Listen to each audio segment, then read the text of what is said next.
On October 23rd, the AI world was rocked by the sudden death of 26-year-old Balaji. A former OpenAI researcher and vocal whistleblower, Balaji had recently made headlines for criticizing OpenAI's training methods, a move that linked him to a high-stakes copyright lawsuit. His passing has not only shocked the tech community, but also raised a cascade of questions about ethics, accountability, and the intense pressures of working in the rapidly advancing AI industry. Balaji wasn't just any researcher. He was a rising star at OpenAI who had spent years at the forefront of developing some of the most sophisticated AI models. But behind the scenes, he grew increasingly concerned about how these systems were being trained. Specifically, their reliance on copyrighted material without proper consent or oversight. His criticisms, which started as internal warnings, eventually became public, leading him to play a central role in a legal battle that could redefine how AI companies operate. And then, just as his voice was starting to gain traction, he was gone. Officially ruled as a suicide, his death has sparked widespread speculation, with friends, colleagues, and industry insiders questioning the timing and circumstances. Could there be more to this story than meets the eye? This isn't just another story about tech. It's about the silencing of even the brightest minds when they speak out on unethical practices in the industry. At just 26 years old, Balaji had already carved out a reputation as a visionary in artificial intelligence. A graduate of one of the top tech institutions in the world, he was recruited by OpenAI early in his career. Known for his sharp intellect and relentless curiosity, Balaji was a key player in some of OpenAI's most ambitious projects. Insiders described him as the kind of person who could not only identify problems others overlooked, but also devise solutions that seemed almost futuristic. Here's where it gets spicy. OpenAI is under fire for how it trains its AI models. Like many companies, it uses publicly available content to teach its systems.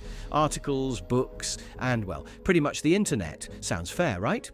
Not so fast. The lawsuit at the heart of this controversy alleges that OpenAI improperly used copyrighted material, books, articles, music, and other creative works, to train its generative AI models. Such datasets are critical to AI development, but their usage raises significant legal and ethical questions. OpenAI has maintained that its practices fall under fair use, a legal doctrine that allows limited use of copyrighted material without permission. However, the plaintiffs argue that OpenAI's scale of data collection goes far beyond what could reasonably be considered fair use. If successful, the lawsuit could set a precedent that reshapes how AI companies access and utilize copyrighted content. Balaji emerged as a pivotal figure in this case due to his role at OpenAI during the development of these datasets. As a former researcher on OpenAI's data engineering team, Balaji had first-hand knowledge of how the datasets were assembled, cleaned, and used for model training.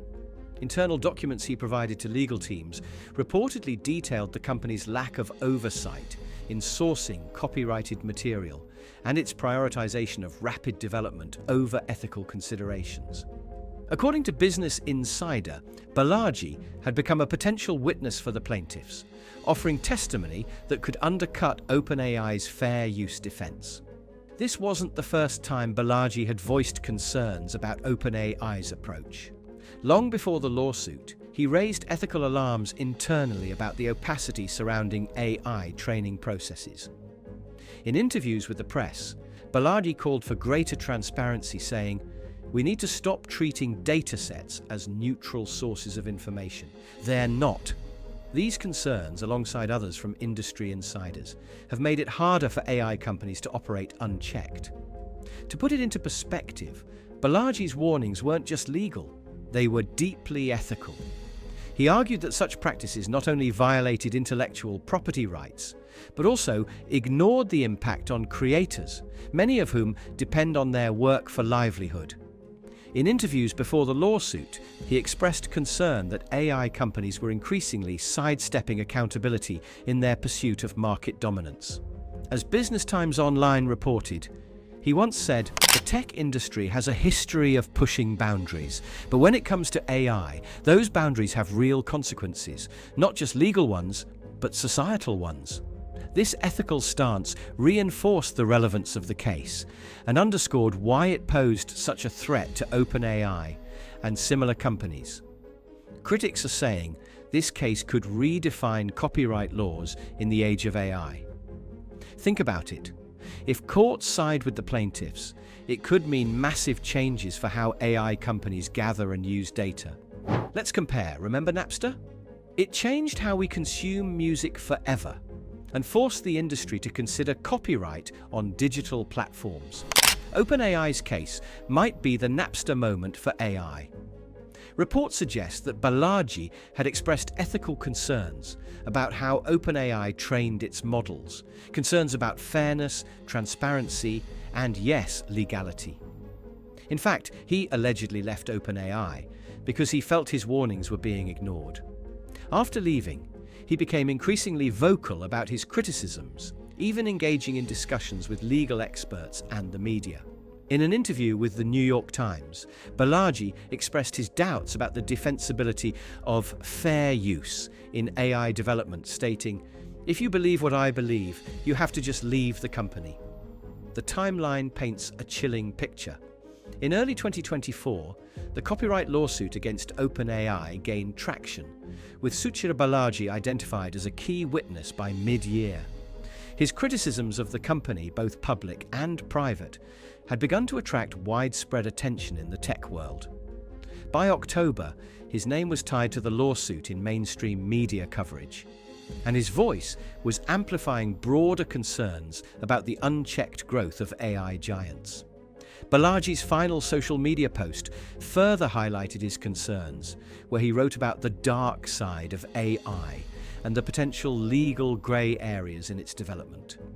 OpenAI, however, disputed Balaji's claims, asserting that their data use adhered to fair use principles and legal precedents. They stated, "We build our AI models using publicly available data, in a manner protected by fair use and related principles, and supported by long-standing and widely accepted legal precedents." But here's where things take a chilling turn.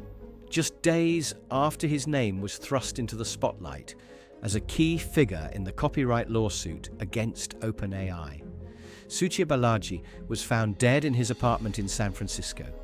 He was only 26 years old. The official ruling, suicide. But the timing of his death has left a cloud of doubt hanging over the tech and legal communities. The timing of his death, so closely following his public criticisms and his potential role in the lawsuit, has fueled speculation about foul play. When someone as young and brilliant as Balaji, someone who had been so outspoken about ethics in AI, suddenly dies under such circumstances, it's almost impossible not to ask questions. Not only that, but on 16th January, Balaji's own mother, Purnima Rao, was featured in an explosive interview with Tucker Carlson, where she once again emphasized that her son was murdered. According to her, Balaji had documents against OpenAI which supported his case, and they murdered him to hide something they wanted nobody to know.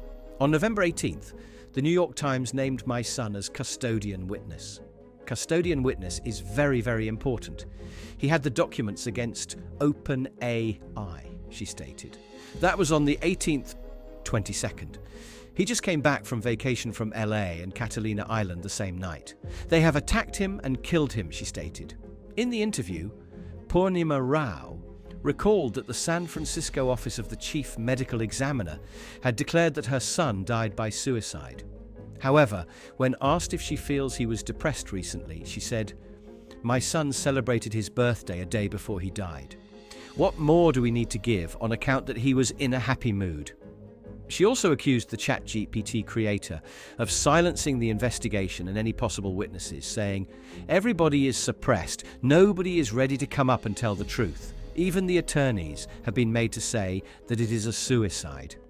Balaji's death comes on the heels of intense media coverage where he had positioned himself as one of the loudest critics of OpenAI's practices.